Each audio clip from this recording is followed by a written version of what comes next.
धैर्य की प्रेरणा। प्रोफेसर मंगला कपूर, पद्मश्री 2026। पवित्र नगरी वाराणसी के एक व्यापारिक परिवार में मंगला का जन्म हुआ। उनका बचपन खुशहाल था, पर 12 साल की उम्र में यह शांति छिन गई। व्यापारिक दुश्मनी के कारण मासूम मंगला पर तेजाब से हमला हुआ। मैं 6 साल लगातार अस्पताल में थी। माँ बहुत लड़ी थी मेरे लिए और पिताजी ने तो पूरा इतना पुश कर करके मेरे को यहाँ तक लाए। बड़ा मुश्किल है ऐसे माता पिता मिलना।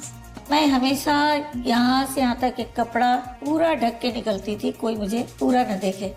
उनका आत्मविश्वास बढ़ाने के लिए उनकी माँ उन्हें इंदु महिला संगीत विद्यालय ले गई।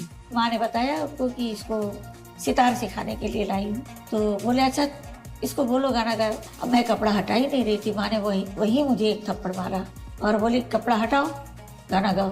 फिर मैंने वहाँ एक भजन सुनाया। या कुंदेन्दु तुषार हार धवला, या शुभ्र वस्त्रावृता। तो मास्टर एकदम अवाक होके बैठ गया।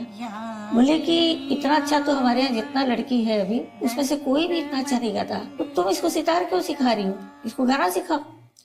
उन्होंने प्रतिष्ठित प्रयाग संगीत समिति से डिप्लोमा पूरा किया।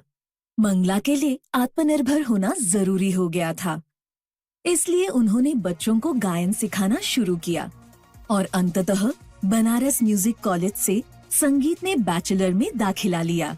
आज मंगला अपने छोटे भाई के साथ सेवानिवृत्त जीवन बिता रही हैं, पर उन्होंने संगीत सिखाना जारी रखा है।